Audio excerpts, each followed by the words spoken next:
Our stock of the day, Jun Bei was just mentioning the M&A activity that's going on at the moment. And to that theme, Virgin Money, Britain's largest building society, making a $5.7 billion cash offer for the company, which would remove it as a dual-listed lender from the ASX nationwide, announcing the planned acquisition in London overnight, sending those UK-listed shares of Virgin Money higher. Currently, locally, they're up 33%. The potential tie-up will now be put to a shareholder vote on Nationwide completes due diligence. Jun Bei, what are your thoughts? If you're holding this, do you just sit there? It's a done deal, so Yeah. you can. It's pretty tied to the actual bid price. Yeah. So I'll be selling it. Otherwise, you can hold it until the deal go through. But Yep. it seems pretty done deal. It's pretty good. There's been long suffering shareholders in this company. It's I don't know from its listed since its spin off from the Clydesdale Bank till now. I think it missed probably 90% of its earnings, and it's been very challenging stock for many years. Couple And of this name is good. changes as well, trying to get it Oh, in that's there. right. Trying to Yeah. change it into more, Clydesdale. That was the original Yeah. name. That's right. And Yeah. they changed it to Virgin Money. But then it's been very, very challenging. It always looked really cheap relative to Australian banks, but it's not Australian bank. Yeah. So Adam, I guess, well, if you're a shareholder, you'd be pretty thankful this is Of eventuated course. then. Yeah. In fact, now 3 of the top 100 companies are under takeover at the moment. We've got Altium, Illumina and Virgin Money now, all in the top 100.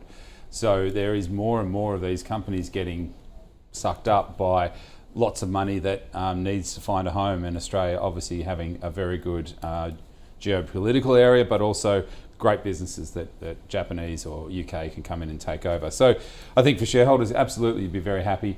As Jun Bei said, this one was been a long-term shareholders, and I looked through my book today of clients, and it was always that spin-off. So they always got like $1,000 worth, or so every portfolio would be sort of selling it or adding to it if you could. But I'm going to go through the list and sort of chat to these people, but it's not going to make a huge difference for a lot of clients because they all had this natural sort of spin-off where they just sort of kept in their portfolios.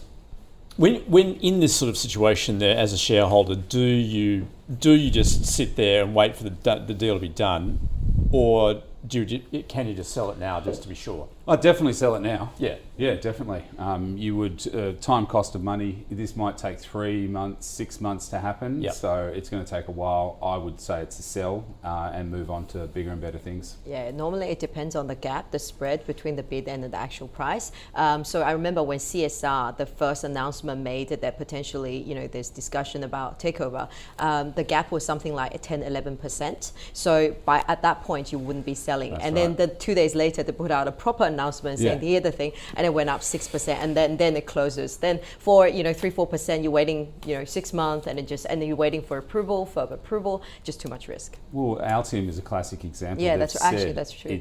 It's going to be 6 months, so it will be closer to midway through the end of this year before it actually gets taken over.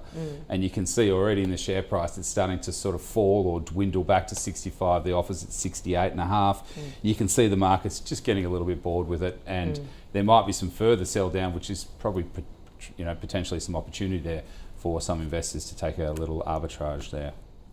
All right, so that is the view on Virgin Money, which is set to disappear then, along with, Adam says, a few other companies on the local exchange.